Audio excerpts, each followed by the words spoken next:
ಅದಕ್ಕೆ ಸರ್ವಪಲ್ಲಿ ರಾಧಾಕೃಷ್ಣನ್ ಅವರಿಗೆ ಗೊತ್ತಿತ್ತು, ಟೀಚರ್ಸ್ಗಳು ಎಲ್ಲಿ ಹೇಳ್ತಾರಲ್ಲ, ಯತ್ರ ನಾರೇಶು ಪೂಜ್ಯಂತೆ ರಮಂತೆ ತತ್ರ ದೇವತ. ಯಾವ ಮನೆಯಲ್ಲಿ ತಾಯಂದ್ರು ನಗ್ತಾ ಇರ್ತಾರೋ, ಹೆಣ್ಮಕ್ಳು ನಗ್ತಿರ್ತಾರೋ ಮನೆ ಚೆಂದ ಉದ್ಧಾರ ಆಗುತ್ತಂತೆ. ಯಾವ ದೇಶದಲ್ಲಿ ಶಿಕ್ಷಕರು ಸಂತೋಷವಾಗಿರ್ತಾರೋ, ಶಿಕ್ಷಕರು ಜ್ಞಾನವಂತರಾಗಿರ್ತಾರೋ ಅಂತಹ ದೇಶ ಅಭಿವೃದ್ಧಿಯನ್ನು ಕಾಣುತ್ತಂತೆ.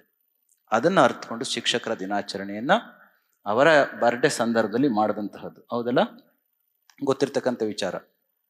ಸುಮ್ಮನೆ ಹೇಳ್ತೇನೆ. ಸ್ವಲ್ಪ ನಮ್ಮ ಚಲುವರಾಯ ಸ್ವಾಮಿ ಅವರು ಹೇಳ್ತಾ ಇದ್ರು, ಇವ್ರ ತಾತ ನಮ್ಮ ಮೈಸೂರು ಯೂನಿವರ್ಸಿಟಿಲಿ ಪ್ರೊಫೆಸರ್ ಆಗಿದ್ರಲ್ವಾ ಅಂತ ಕೇಳ್ತಾ ಇದ್ರು. ಹೌದಲ್ಲ, ಫಿಲಾಸಫಿ ಪ್ರೊಫೆಸರ್ ಆಗಿದ್ರು ಮೈಸೂರು ಯೂನಿವರ್ಸಿಟಿಯಲ್ಲಿ. ಇವತ್ತಿಗೂ ಕೂಡ ಒಂದು ದಂತಕಥೆಯಾಗಿ ಉಳಿದಿದೆ. ಸರ್ವಪಲ್ಲಿ ರಾಧಾಕೃಷ್ಣನ್ ಅವರದು ಫಿಲಾಸಫಿ ತತ್ವಜ್ಞಾನದ ಪ್ರೊಫೆಸರ್ ಆಗಿ ಮೈಸೂರು ವಿಶ್ವವಿದ್ಯಾಲಯದಲ್ಲಿ ಕೆಲಸ ಮಾಡ್ತಕ್ಕಂಥ ಸಂದರ್ಭದಲ್ಲಿ ಅವರು ಟ್ರಾನ್ಸ್ಫರ್ ಆದಾಗ, ವರ್ಗಾವಣೆ ಆದಾಗ, ಶಿಷ್ಯರು, ಪ್ರೊಫೆಸರ್ಗಳು, ಲೆಕ್ಚರರ್ಸು, ಇಡೀ ಮೈಸೂರಿನ ನಾಗರಿಕರು ಎಲ್ಲರೂ ಕೂಡ ಸೇರಿ ಸಾರೋಟಿನಲ್ಲಿ ಕುದುರೆಯನ್ನು ಕಟ್ಟಿ ರೈಲ್ವೆ ಸ್ಟೇಷನ್ಗೆ ಕರ್ಕೊಂಡು ಹೋಗ್ಬೇಕು ಅಂತ ಹೊರಟಾಗ ಸಾರೋಟಿನ ಕುದುರೆಗಳನ್ನ ಬಿಚ್ಚಿ ಆಚೆಗೆ ಓಡಿಸಿ ಮನುಷ್ಯರೇ ಹೇಳ್ಕೊಂಡು ಹೋಗಿ ರೈಲ್ವೆ ಸ್ಟೇಷನ್ಗೆ ಬಿಟ್ರಂತೆ ಇವ್ರ ತಾತನವರನ್ನ. ಅಷ್ಟೊಂದು ದೊಡ್ಡ ಹೆಸರನ್ನ ಮಾಡಿದಂಥವ್ರು. ಹಾಗೆ ಕಾಲ ಕಳೀತಾ ಹೋಯಿತು.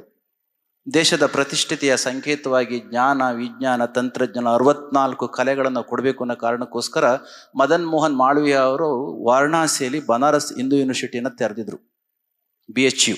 Even today it is one of the prestigious universities of the world and at the same time obviously in our country.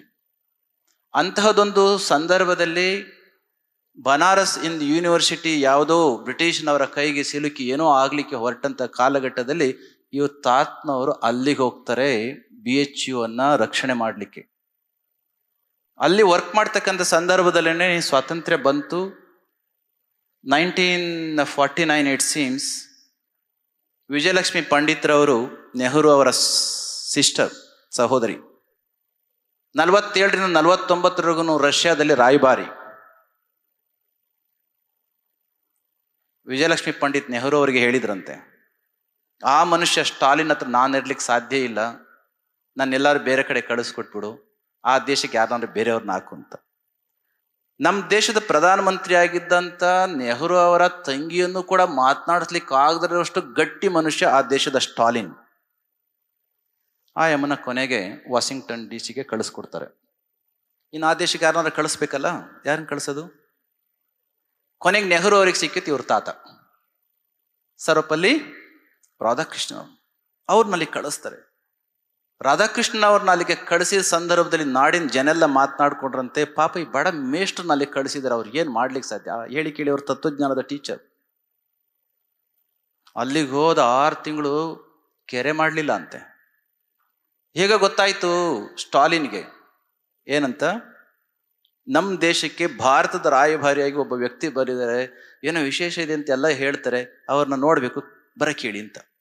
ವ್ಯಕ್ತಿಯಲ್ಲಿ ಶಕ್ತಿ ಇದ್ದದ್ದೇ ಆದರೆ ನೀವು ಎಲ್ಲಿದ್ರು ಕೂಡ ಅದಕ್ಕೆ ಗೌರವ ಸಿಗುತ್ತೆ ಅನ್ನೋದಕ್ಕೆ ಯಾವ ವಿಜಯಲಕ್ಷ್ಮಿ ಪಂಡಿತರವ್ರನ್ನ ನೋಡ್ಲಿಕ್ಕೂ ಇಷ್ಟಪಟ್ಟಿರ್ಲಿಲ್ವೋ ಅಂತಹ ಮನುಷ್ಯ ಸ್ಟಾಲಿನ್ ಇವ್ರ ತಾತ ಅವರನ್ನ, ಸರ್ವಪಲ್ಲಿ ರಾಧಾಕೃಷ್ಣ ಅವ್ರನ್ನ ನೋಡ್ಬೇಕು ಅಂತ ಆಸೆ ಪಟ್ರಂತೆ.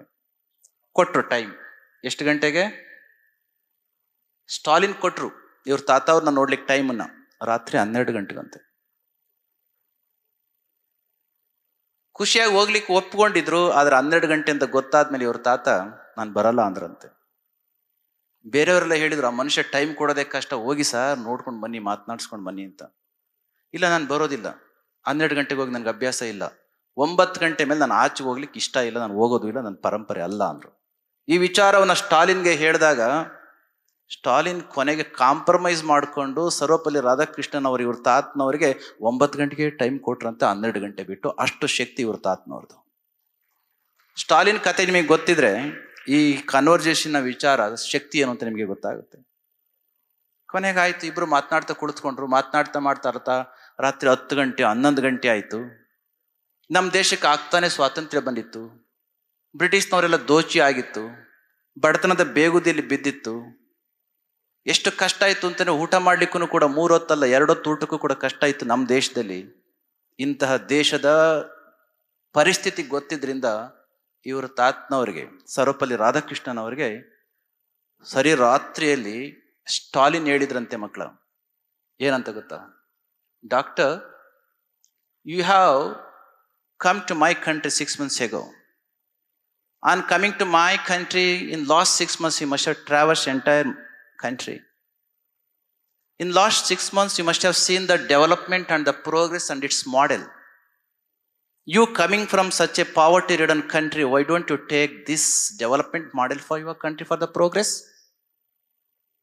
ಕೇಳಿದ್ರು. ರಾಧಾಕೃಷ್ಣನಿಗೆ ಒಂದು ಕಳ ಆಯಿತು. ನಮ್ಗೆ ಯಾರಿಗಾದ್ರೂ ನಮ್ಮ ದೇಶ ಬೈದು ಬಿಟ್ರೆ, ನಮ್ಮ ಅಪ್ಪ ಅಮ್ಮದಿರನ್ನ ಬೈದು ಬಿಟ್ರೆ, ನಮ್ಮ ಸ್ವಾಮಿಗಳನ್ನ ಬೈದ್ಬಿಟ್ರೆ ತುಂಬ ಖುಷಿ ಆಗುತ್ತೆ. ರಾಧಾಕೃಷ್ಣನ್ಗೆ ಹಂಗೆ ಆಗಲಿಲ್ಲ ಅಂತೆ. ಅವ್ರು ಹೇಳಿದ್ರಲ್ಲ, you have come from such a poverty ridden country, ದಾರಿದ್ರ್ಯದ ದೇಶದಿಂದ ಬಂದಿದ್ರಿ, ನಮ್ಮ ದೇಶದ ಪ್ರಗತಿನ ವೀಕ್ಷಣೆ ಮಾಡಿದಿರಿ, ನಮ್ಮ ದೇಶ ಪ್ರಗತಿಯಾಗಿರ್ತಕ್ಕಂಥ ಈ ಮಾಡೆಲ್ನ ನಿಮ್ಮ ಬಡ ದೇಶಕ್ಕೆ ಯಾಕೆ ತೆಗೆದುಕೊಂಡು ಹೋಗಬಾರ್ದು ಅಂತ ಹೇಳಿದ್ದು ಸ್ವಲ್ಪ ಚುಚ್ಚಿತು. ಅವ್ರು ಹೇಳಿದ್ರಂತೆ, ಮಿಸ್ಟರ್, ಯಾರಿಗೆ ಹೇಳಿತ್ತು? ಸ್ಟಾಲಿನ್ಗೆ. ಸ್ಟಾಲಿನ್ ಯಾರು? ಲೆನಿನ್ನ ಪಕ್ಕಕ್ಕಿಟ್ಟು ಅಧಿಕಾರಕ್ಕೆ ಬರ್ಲಿಕ್ಕೋಸ್ಕರ it is said that he had massacred more than 2 crores of his own people. ತನ್ನ ದೇಶದ ತನ್ನ ಜನಗಳನ್ನೇ ಲಕ್ಷಾಂತರ ಮಂದಿಯನ್ನ ಸಾಯಿಸಿ ಮಸಾಕರ್ ಮಾಡಿ ಹತ್ಯೆ ಮಾಡಿ ಅಧಿಕಾರಕ್ಕೆ ಬಂದಿದ್ದವನು. ಅಂತಹ ಶಕ್ತಿವಂತ ಸ್ಟಾಲಿನ್ಗೆ ಸರ್ವಪಲ್ಲಿ ರಾಧಾಕೃಷ್ಣನ್ ಹೇಳಿದ್ರಂತೆ, mister, I have seen all the development model of your country true ಅಂತ ಹೇಳಿ ಮುಂದಕ್ಕೆ ಹೇಳ್ತಾರಂತೆ, you people do know how to fly like a bird in the sky.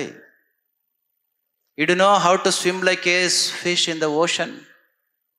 Have you learned how to live like human beings on the earth? ಅಂತಹ ಕಠಿಣವಾಗಿರ್ತಕ್ಕಂಥ ಒಬ್ಬ ಕಾಠಿಣ್ಯದ ಮನುಷ್ಯನಿಗೆ ಇವ್ರ ತಾತ ಅವ್ರು ಕೇಳಿದ್ದೇನೋ, ನಿಮ್ಮ ಪ್ರಗತಿಯನ್ನು ಚೆನ್ನಾಗಿದೆ ಒಪ್ಕೊಳ್ತೇನೆ, ನೀವು ಮನುಷ್ಯರು ತಂತ್ರಜ್ಞಾನ ವಿಜ್ಞಾನವನ್ನು ಬಳಸ್ಕೊಂಡು ಪಕ್ಷಿಗಳ ಥರ ಹಾರೋತ್ ಕಲ್ತಿದ್ದೀರಿ, ಮೀನಿನ ಥರ ಈಜೋದ್ ಕಲ್ತಿದ್ರಿ, ಮನುಷ್ಯರ ಥರ ಬದುಕತ್ ಕಲ್ತಿದ್ದೀರ, ಮನುಷ್ಯರ ಥರ ಭೂಮಿ ಮೇಲೆ ಅಂತ ಕೇಳಿದ್ರಂತೆ. ಎಷ್ಟೊತ್ನಾಗ? ರಾತ್ರಿ ಹೊತ್ತು. ಇದನ್ನ ಕೇಳಿ ಬರೆದಂತ ಕೇಳ್ಕೊಂಡಂತಹ ಅಲ್ಲಿ ಯಾರೋ ಸೆಕ್ರೆಟರಿ ಇರ್ತಾರಲ್ಲ, ಅವ್ರು ಬರ್ಕೊಂಡಂತೆ ಹೋಗಿ ಏನಂತ ಗೊತ್ತಾ, ಬಟ್ ರಾಧಾಕೃಷ್ಣನ್ ಅವರೇ ಅಲ್ಲದೇನೆ, if someone had spoken like that on the face of the Stalin, ಯಾರಾದರೂ ರಾಧಾಕೃಷ್ಣನ್ ಅಲ್ಲದೆ ಬೇರೆ ಯಾರಾದರೂ ಹಾಗೆ ಮಾತನಾಡಿದ್ರೆ, within 24 hours such a person would have been deported from the country, or else at the very instance over there itself he would have been beheaded. 24 ಗಂಟೆ ದೇಶ ಬಿಟ್ಟು ಓಡಿಸ್ತಿದ್ರು, ಇಲ್ಲಾಂದ್ರೆ ಅಲ್ಲೇನೆ ರಾಧಾಕೃಷ್ಣನ್ ತಲೆಯನ್ನು ತೆಗೆದು ಬಿಡ್ತಿದ್ವಿ ನಾವು. ಅದು ಎರಡೂ ಆಗ್ಲಿಲ್ಲ, ದೇಶ ಬಿಟ್ಟು ಓಡಿಸ್ಲಿಲ್ಲ, ರಾಧಾಕೃಷ್ಣನ್ ಅವ್ರನ್ನೇನು ಮಾಡಲಿಲ್ಲ. ಕಾರಣ ಏನು ಗೊತ್ತಾ? ಇವತ್ತು ಯಾವ ಜ್ಞಾನ ವಿಜ್ಞಾನ ತಂತ್ರಜ್ಞಾನವನ್ನು ಮಾಡ್ತಾ ಇದ್ದೇವೋ, ರಾಧಾಕೃಷ್ಣನ್ ಅವರಿಗೆ ಜ್ಞಾನದ ಪರಂಪರೆಯ ಶಕ್ತಿ ಎಷ್ಟಿತ್ತು ಅಂತಂದ್ರೆ, ಇವತ್ತಿಗೂ ಹಲವಾರು ದೇಶಗಳ ನಮ್ಮ ದೇಶದ ಸ್ಪಿರಿಚುಯಾಲಿಟಿ ಬಗೆಗೆ, ನಮ್ಮ ದೇಶದ ಫಿಲಾಸಫಿಯ ಬಗೆಗೆ ಬರೆದಿರ್ತಕ್ಕಂಥ ಟ್ರಿಟೈಸಸ್ಸು, ಪುಸ್ತಕಗಳು, ಭಗವದ್ಗೀತೆ ಬಗೆಗೆ ಕೊಟ್ಟಿರ್ತಕ್ಕಂಥ ಅವರ ಮಾಡರ್ನ್ ಫಿಲಾಸಫಿಕಲ್ ಔಟ್ಲುಕ್ ಯಾವ ಮಟ್ಟಕ್ಕಿದೆ ಅಂತೆ ಮಕ್ಕಳು ಇಷ್ಟೆಲ್ಲ ಓದಿದ್ರೆ, then really you will understand what exactly our Deshraj Gautam Deshraj is. ಅವರು ಇವತ್ತು ಸೂಕ್ಷ್ಮವಾಗಿ ಕೆಲವು ವಿಚಾರಗಳನ್ನ ಅಷ್ಟೇ ಮಾತನಾಡಿದ್ರು, ಯಾಕೆಂದ್ರೆ ಅವ್ರು ಮಾತನಾಡ್ಲಿಕ್ಕೆ ಕಾರಣ ಇತ್ತು. ಜ್ಞಾನ ವಿಜ್ಞಾನ ತಂತ್ರಜ್ಞಾನ ಮೇಳದ ಕಾರ್ಯಕ್ರಮ ಇದಾದ್ರೂ ಕೂಡ ಡಿಲಿಮಿಟೇಷನ್ ಅಂಡ್ ಸ್ಟೇಟ್ಸ್ ರಿಆರ್ಗನೈಸೇಷನ್ ಅಂತ ಒಂದು ಪುಸ್ತಕವನ್ನು ಬರೆದು ಅವರ ಮಾತಿನ ನಂತರದಲ್ಲಿ ಬಿಡುಗಡೆ ಆಯಿತು. ಹೌದಾ? 2028 ಎಲೆಕ್ಷನ್ ಬರೋದ್ರೊಳಗಡೆ delimitation is due for coming to existence. ಅದಕ್ಕೆ ನಮ್ಮ ಜನಗಳಿಗೆ ಒಂದಿಷ್ಟು ಮಾಹಿತಿಯನ್ನು ಕೊಡಬೇಕು. ಡಿಲಿಮಿಟೇಷನ್ ತುಂಬ ವಿಶೇಷವಾಗಿರ್ತಕ್ಕಂಥ ವಾಸ್ತವವಾಗಿರ್ತಕ್ಕಂಥ ಒಂದು ವಿಚಾರ ನಮ್ಮ ದೇಶಕ್ಕೆ ಬರಬೇಕಾಗಿರ್ತಕ್ಕಂಥ ಹೊತ್ತಿನಲ್ಲಿ ಜನಗಳಿಗೆ ಅರಿವನ್ನು ನಾವು ಕೊಡದಲೇ ಓದದ್ದೇ ಆದರೆ ಏನೂ ಕೊಡದಲೇ ಹೇಗೋ ಬದುಕಿಬಿಡ್ತವೆ. ಒಂದು ದೇಶದ ವೋಟ್ ಹಾಕ್ಲಿಕ್ಕೆ ಅರ್ಹ ಇರತಕ್ಕಂಥ ಒಬ್ಬ ಸಿವಿಲೈಸ್ಡ್ ರೆಸ್ಪಾನ್ಸಿಬಲ್ ನಾಗರಿಕನಾಗಿ, ಜವಾಬ್ದಾರಿತವಾಗಿರ್ತಕ್ಕಂಥ ನಾಗರಿಕನಾಗಿ ನಮ್ಮ ಹಕ್ಕುಗಳೇನು, ನಮ್ಮ ಜವಾಬ್ದಾರಿಗಳೇನು, ನನ್ನ ದೇಶ ಏನು, ನನ್ನ ಜವಾಬ್ದಾರಿ ಏನು ಅಂತ ತಿಳ್ಕೊಳ್ಳಿಕ್ಕೋಸ್ಕರ ಒಂದು ಪುಸ್ತಕವನ್ನು ಬರೆದು ಇವತ್ತು ಬಿಡುಗಡೆಯಾಗಿದೆ. ಈ ಪುಸ್ತಕವನ್ನು ಓದಿ ಇದರ ಸುತ್ತನೇ ಅವರು ತುಂಬ ಚೆನ್ನಾಗಿ ಮಾತನಾಡಿದರು. ನಮ್ಮ ಚಲುವರಾಯ ಸ್ವಾಮಿ ಅವರು ಹೇಳ್ತಾ ಇದ್ರು, has been teaching me like a professor ಅಂತ. ನನಗೊಬ್ಬ ಪ್ರೊಫೆಸರ್ ಥರ ಪಾಠ ಮಾಡ್ತಾ ಇದ್ದಾರೆ ಪ್ರಾಕ್ಟಿಕಲ್ ಆಗಿ ಅಂತ. Yes, it is show. ಅಂತಹ ರೀತಿಯಲ್ಲಿ ಅವರು ಪಾಠ ಮಾಡಿದರು. ಅಂತಹ ಲೇಟೆಸ್ಟ್ ಹಾಗೂ ಇಂಟ್ರೆಸ್ಟಿಂಗ್ ಸುದ್ದಿಗಳಿಗಾಗಿ ಬಾಸ್ ಟಿವಿ ಕನ್ನಡ ಚಾನೆಲ್ನ ಸಬ್ಸ್ಕ್ರೈಬ್ ಮಾಡಿ, ಹಾಗೆಯೇ ಬೆಲ್ ಐಕಾನ್ ಪ್ರೆಸ್ ಮಾಡಿ. ಇದರ ಜೊತೆಗೆ ಫೇಸ್ಬುಕ್, ಇನ್ಸ್ಟಾಗ್ರಾಮ್, ಎಕ್ಸ್ ನಲ್ಲೂ ಮಿಸ್ ಮಾಡದೆ ಫಾಲೋ ಮಾಡಿ.